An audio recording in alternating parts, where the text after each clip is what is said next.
सोलापूर जिल्ह्यातील बार्शी तालुक्यातील मौजे रातंजन येथे सुमारे 18 महिलांची लाखो रुपयांची फसवणूक झाल्याचा धक्कादायक प्रकार समोर आला आहे.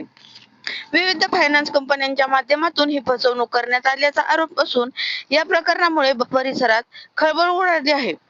मिळालेल्या माहितीनुसार राणी मधुकर काटकर व तिच्या कुटुंबियासह काही फायनान्स प्रतिनिधींनी संगनमत करून महिलांना कर्ज मिळवून देण्याचे आमिष दाखवले. सुरुवातीला लहान रकमेचे कर्ज देऊन विश्वास संपादन करण्यात आला. त्यानंतर महिलांकडून आवश्यक कागदपत्रे घेऊन त्यांच्या नावावर परस्पर मोठ्या रकमेची अनेक कर्ज काढण्यात आली आहेत. पीडित महिलांच्या म्हणण्यानुसार काढलेल्या कर्जातील काही रक्कम स्वतः वापरण्याचा प्रस्ताव आरोपीकडून देण्यात आला होता. मात्र नंतर त्यांच्या नावावर वेगवेगळ्या फायनान्स कंपन्यांकडून अनेक कर्ज घेतल्याचे उघड झाले आहे. परिणामी संबंधित महिलांनी लाखो रुपयांचा आर्थिक बोजा पडला आहे. दरम्यान या प्रकरणी पीडित महिलांनी वैराग येथील पोलीस स्टेशन ठाण्यात वारंवार तक्रारी दिल्या असतानाही योग्य ती दखल घेतली जात नसल्याचा आरोप करण्यात आला आहे. तक्रार नोंदविण्यात टाळाटाळ होत असल्याने महिलांमध्ये संतापाचे वातावरण निर्माण झाले आहे. या प्रकरणातील सर्व आरोपी विरुद्ध तात्काळ गुन्हा दाखल करावा, त्यांच्या कॉल डिटेल्स व बँक व्यवहाराची सखोल चौकशी करावी, संबंधित कागदपत्रे जप्त करावीत, तसेच आरोपींना अटक करावी अशी मागणी करण्यात आली आहे. या मागणीसाठी पीडित महिलांनी आज 29 एप्रिल 2026 रोजी तहसील कार्यालय बार्शी येथे धरणे आंदोलन सुरू केले आहे. आम्हाला न्याय मिळाला नाही तर आंदोलन तीव्र करण्यात येईल असाही इशारा महिलांनी दिला आहे. या पार्श्वभूमीकडे प्रशासन कोणती भूमिका घेते याकडे सर्वांचे लक्ष लागले आहे. रणरागी न्यूज बार्शी. राणी मधुकर काटकर यांनी आमच्याकडील विविध कागदपत्रे घेऊन आमची फसवणूक, जास्त कर्ज देतो म्हणून असं आमिष दाखवलं आणि आमची फसवणूक केली. त्यांच्यासोबत 11 फायनान्स वाले येथील जी एजंट आहेत त्यांनी पण आम्ही कागदपत्रे देऊन त्यांनी सांगितलं की एक कर्ज देतो, पण त्यांनी विविध फायली लावल्या आणि त्यानुसार आम्हाला जास्त कर्ज देतो असं सांगितलं. आम्ही नको बोललं तरी त्यांनी बोलले की मला कर्ज द्या, राहिलेले तुम्ही घ्या, मी परतफेड करते. काही हप्ते भरले आणि नंतर ते निघून गेल्यावर नंतर साहेब प्रत्येकीच्या घरी आल्यानंतर आम्हाला असं कळालं की आमच्या नावावर आम्ही नील केलेलं कर्ज पण तिनं पुढं साहेबांसमोर भरलं नाही आणि त्यामुळं मग आमच्यावर जास्त लाखो रुपयांची फसवणूक केली आणि ते घर सोडून निघून गेलेत.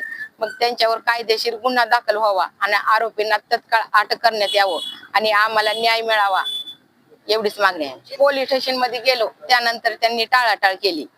मग आमचा गुन्हा दाखल करून घेतला नाही. कुंदन गावडे सरांना भेटलो.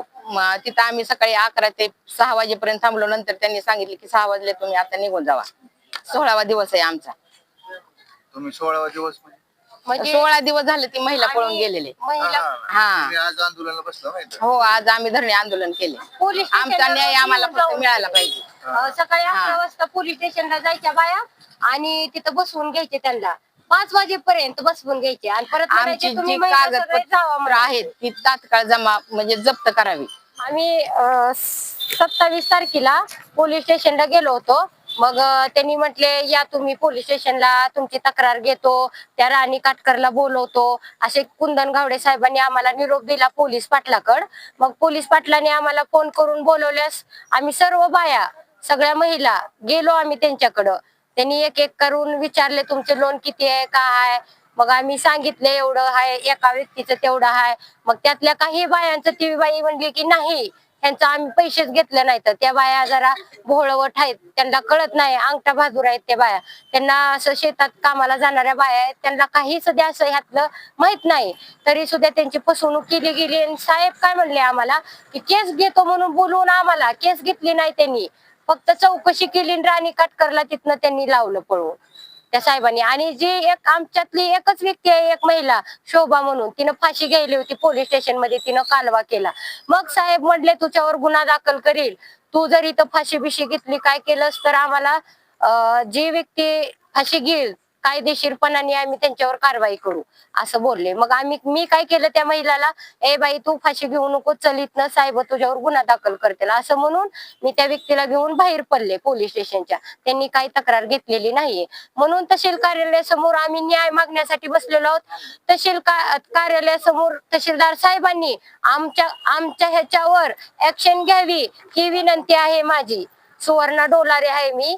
आज ह्या बायांना कुणीही सध्या पाठिंबा दिलेला नाही, पण मी द्यायला लागले. मला दबाव आणत होते लोक की तू का पुढाकार घेते, तू का करते, तरी पण मी ह्या व्यक्तींना मी न्याय मिळवसपर्यंत मी इथं ह्यांच्या पाठीमागे उभेच राहणार आहे पाठिंबा म्हणून.